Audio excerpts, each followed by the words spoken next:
मैं आज ऑफिस जाने के मूड में नहीं हूँ। किसी का फोन आया ऑफिस से तो बोल देना कि मैं घर पर नहीं हूँ, किसी जरूरी काम से गांव गया हूँ। ठीक है, मैं चला सोने, बाकी मैं संभाल लूंगा। ममता बेचारी, जैसा नाम वैसा ही नेचर। ना कभी झूठ बोला, ना फरेब, ना किसी से चालाकी की, ना किसी की पंचायत। सुन लेती है पति की बात और फिर कुछ देर बाद फोन आता है। हेलो, कौन? मैं सुनील का बॉस बोल रहा हूँ। दफ्तर में इतना काम पड़ा है, अभी तक ऑफिस नहीं आया। वो क्या कर रहा है? फोन दीजिए उसे। जी वो तो सो रहे हैं। कह रहे हैं कि आज गर्मी बहुत है तो घर के मजे लेंगे। बॉस को बीवी की बात पर गुस्सा आ जाता है। तो उसे बोल दीजिएगा कि अब घर में गर्मी के ही मजे ले, कोई जरूरत नहीं है यहाँ आने की। ये बोलकर बॉस फोन रख देता है। ममता सारी बात सुनील को बता देती है। न जाने किस बेवकूफ से पाला पड़ा है, समझ नहीं आता। तुम्हारे कारण मेरी नौकरी चली गई। अरे झूठ बोलने में क्या जा रहा था तुम्हारा? ममता को समझ में नहीं आ रहा था कि उसकी खता क्या थी। अरे जो है वही तो बोला। फिर एक रोज, बहू, अरे बहू, कहाँ है तेरा पति? इस महीने घर के खर्चे के पैसे भी नहीं भेजे। क्यों? माँ बाप की फिक्र खत्म हो गई है क्या उसे? पाए लागू माँ जी, वो ये बोल रहे थे कि माँ को क्या है, घर का राशन, खेत का पैसा, मवेशी का दूध, फिर भी न जाने क्यों मेरे सर पर भार देकर बैठी है। तभी सुनील ममता के मुंह पर हाथ रख देता है। क्या रे कलमुँह है, हटा बहू के मुंह से हाथ। अरे क्या क्या बोलता है तू? वो तो इसकी झूठ बोलने की आदत नहीं है, इसलिए पता चल रहा है। देख मेरी सास कितनी शरीफ है। हाँ, तेरी माँ तो मोहल्ले की बदमाश है ना, और तेरी सास शरीफ है। बेटा ममता को देखता है और गुस्से से बोलता है। अब खड़ी खड़ी देख क्या रही हो? और भी कुछ कहना है क्या? माँ आई है ना, जाकर छाछ ले आ ठंडी वाली। ममता अंदर चली जाती है। माँ, इसके सच बोलने की आदत के कारण मेरी नौकरी जाते जाते रह गई। वो तो मैंने अगले दिन जाकर पैर पकड़ लिए मालिक के। नहीं तो सब जानता है बहू की आदत नहीं है झूठ बोलने की, तो तू शांत क्यों नहीं रहता? क्यों उसे झूठ बोलने को बोलता है?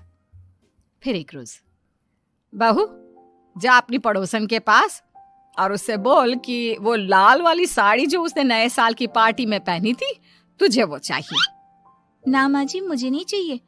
वैसे भी कल जिस शादी में जाना है ना, वहाँ के लिए तो मेरे पास काली साड़ी है। सास सर पर हाथ रखकर, अरे बुद्धू, मुझे चाहिए साड़ी। वैसे भी तुम लोगों में तो साड़ी का लेन देन चलता है ना, तेरी भी तो उसने पहनी थी ना। हाँ माँ जी, वो क्या है ना, हम दोनों के कपड़े एक दूसरे को आ जाते हैं। मैं ले आती हूँ आपके लिए साड़ी। बहू पड़ोसन के पास जाती है। कैसी हो निर्मला, तेरी लाल साड़ी चाहिए थी। क्यों? तू तो बोल रही थी कि तेरे पास काली वाली साड़ी है, तू वही पहनेगी, फिर लाल का क्या करेगी? अरे मैं तो काली ही पहनूंगी, लेकिन मेरी सास ने देखी थी तेरी लाल साड़ी, वो नए साल की पार्टी में तूने पहनी थी ना, तो इसलिए वो मांग रही है। ये सुनकर पड़ोसन थोड़ा परेशान हो जाती है। देख ममता, तेरे लिए तो मैं एक बार को साड़ी दे भी देती, लेकिन तेरी सास के लिए नहीं। वो क्या है ना, तू तो जानती है कितनी गंदी आदत है तेरी सास की। खाया पिया सब कपड़े पर ही पोंछ देती है। मेरी लाल साड़ी बहुत महंगी वाली है, पता चले उस पर हल्दी तेल का निशान लगा हो। ममता घर आ जाती है खाली हाथ। ममता को देखकर, नहीं देना उसका लूटी ने साड़ी। अब आए तुझसे लेने तेरा सामान, अच्छे से बताती हूँ। माँ जी, वो क्या है ना, मुझे तो वो दे रही थी, लेकिन आपके नाम पर नहीं दी।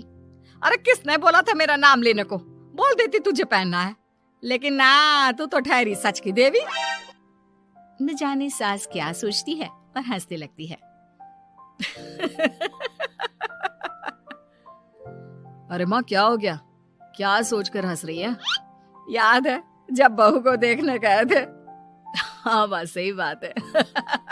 याद आ गया कैसे मेरी सास बाजार के खाने को बोल रही थी कि ममता ने बनाया है।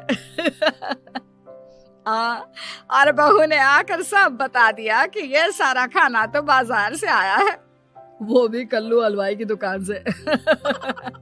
ममता दोनों की बात सुन रही थी। हाँ माँ जी, वो कल्लू हलवाई का ही था। मुझे तो आज तक पता नहीं चला कि माँ ने क्यों कहा कि मैंने बनाया है।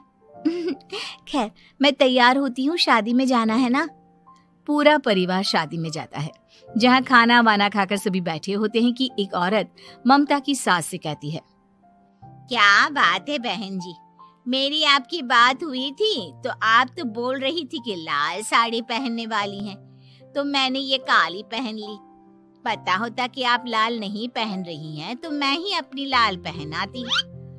अच्छा जी, तो इसलिए पूछा जा रहा था। अरे इतनी साड़ियां हैं कि क्या बताऊं। मैंने सोचा तो था, पर ये सामने दिख गई तो यही पहन लिया। अच्छा, मेरी तो तैयारी काफी दिन से चल रही थी, फिर भी आज ऐसा लग रहा है कि ठीक से तैयार नहीं हुई मैं। तभी आ जाती है हमारी सच्ची बहू ममता बहू। आंटी जी, वो क्या है ना, पड़ोसन की लाल साड़ी माँ जी को पहननी थी, लेकिन आप तो जानती है माँ जी की आदत, सारा खाया पिया कपड़ों पर ही पोंछ देती है, तो उसने साड़ी देने से ना ऐन वक्त पर मना कर दिया, तो अब इन्होंने ना मेरी साड़ी पहनी है। औरत ममता की सास को घूरती है, अरे मांग कर ही साड़ी पहननी थी क्या? हम जैसे तो खुद की ही साड़ी पहनते हैं, चलो चलते हैं। सास का गुस्सा अब ममता पर फूट पड़ता है। अरे क्या जरूरत थी ये बात सबसे कहने की? अरे घर की इज्जत का कोई ख्याल है कि नहीं तुझे? हाँ, मैंने क्या बोल दिया माँ जी? मुझे क्यों डांट रही है? मेरी गलती क्या है? ममता को रोता देख सुनील आ जाता है। अरे माँ, क्या हो गया? पता है ना शादी का माहौल है। सास सारी बात बेटे को बता देती है। देख रहा है तेरी बहू का हाल। अरे इस लड़की को तो ये भी नहीं पता कि कब कहाँ क्या कैसे बोलना है। अरे लेकर जा इसे यहाँ से। सभी घर आ जाते हैं। सास का मुंह तो फूला ही रहता है कि एक दिन। चलो बेटा, बहुत दिन तुम लोगों के साथ रह ली, अब चलो। वैसे भी ऐसी बहू के साथ समय कैसे कटे, जो ना झूठ बोलती है ना लोगों की चुगली करती है। अरे गांव में ही ठीक हूँ मैं, कम से कम 4 घर की खबर तो मिलती रहती है, वो भी मसाला डालकर। कैसी बात कर रही है माँ? अभी तो आई है, रह जाना, कितना अच्छा लगता है तेरे रहने से घर। तभी ममता आ जाती है। अच्छा लगता है, लेकिन आप तो बोल रहे थे कि न जाने कब तक रुकेगी, जाने का नाम ही नहीं ले रही। जाए तो कम से कम घर में थोड़ा सा फ्री सा तो फील करूं, यही बोल रहे थे कल माँ जी आपके लिए। सास बेटे को देखती है, लेकिन क्या कहती बेचारी, जब अपना ही सिक्का खोटा हो। चली जाती है चुपचाप गांव। फिर एक रोज घर की घंटी बजती है। सामने खड़ा होता है सुनील का बॉस। सुनील है क्या घर में? वो क्या ना, मैं यहाँ से गुजर रहा था तो सोचा थोड़ा ऑफिस का काम डिस्कस कर लूं। ममता कुछ कहती कि तभी वहां सुनील आ जाता है। अरे बॉस, आप आइए आइए। क्या बात है, घर तो बहुत सुंदर है। वैसे भाभी जी, आपकी खूब बातें सुनी है कि आप कभी झूठ नहीं बोलती। ये तो पता नहीं, लेकिन हमेशा सिर्फ कुछ न कुछ ऐसा बोल देती हूँ जिससे परेशानी हो जाती है।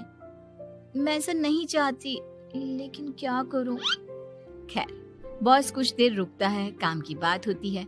ममता के साथ सब चाय पीते हैं और जैसे ही बॉस जाने को मुड़ता है कि क्या जी, कितने नेक इंसान है, फालतू ही आप खड़ूस और निकम्मा बोलते हैं इन बॉस को।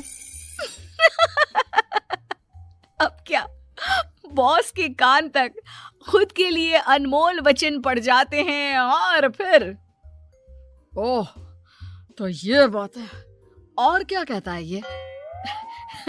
अरे बॉस, आप भी किसकी बात पर विश्वास कर रहे हैं? अरे इससे तो ये भी नहीं पता कि आलू प्याज कहाँ रखा है। अरे ये क्या जाने क्या बोलना है क्या नहीं बोलना है।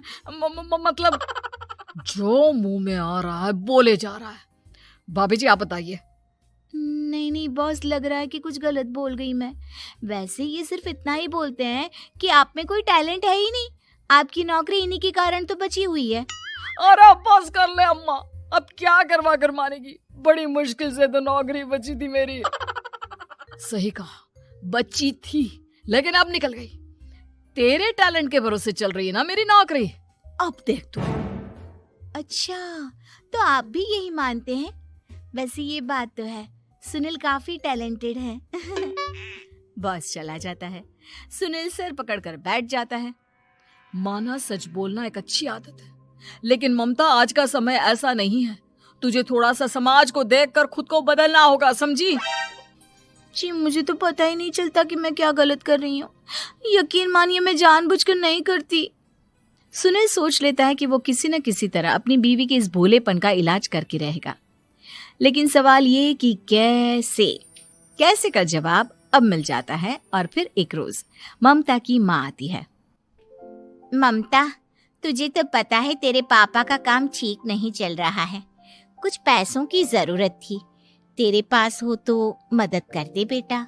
ममता माँ को घर खर्चे से बचाए पैसे दे देती है। पैसे देने के बाद सुनील आ जाता है। अरे सासू माँ, आज यहाँ कैसे आना हुआ? नहीं बेटा, वो ममता की याद आ रही थी ना तो आ गई। वो क्या है ना, पता है पापा का काम ठीक नहीं चल रहा है तो माँ कुछ पैसे लेने आई थी। क्यों? यहाँ क्या पैसे का पेड़ उगा है? अरे कौन सी माँ अपनी बेटी के ससुराल का खाती है? कोई जरूरत नहीं है पैसे देने की। वापस कर दो माँ जी पैसे और निकलो यहाँ से। आगे से यहाँ पैसे लेने नहीं आना। सुनील ये बोलकर निकल जाता है। उसके जाने के बाद, बेटा ममता, तूने मेरी बेइज्जती कराने के लिए यहाँ बुलाया था क्या?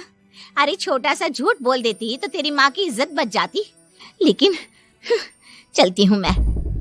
सास बाहर जाकर बाहर खड़े सुनील से कहती है, तेरे कहने पर बेटा हमने ये नाटक तो खेल लिया, लेकिन उसका क्या असर होता है ये नहीं पता। थोड़ी देर बाद सुनील घर आता है। देखिए, मुझे मेरी गलती का एहसास हो गया है। मैं समझ गई हूँ कि सच कितना सच होता है और उसकी कीमत आज के समय में बहुत बड़ी है। माफ करना, मैं आज से सच कभी नहीं बोलूंगी। क्या? कभी नहीं? फिर क्या, दोनों मियाँ बीवी खुश रहने लगते हैं, क्योंकि बीवी को थोड़ी सी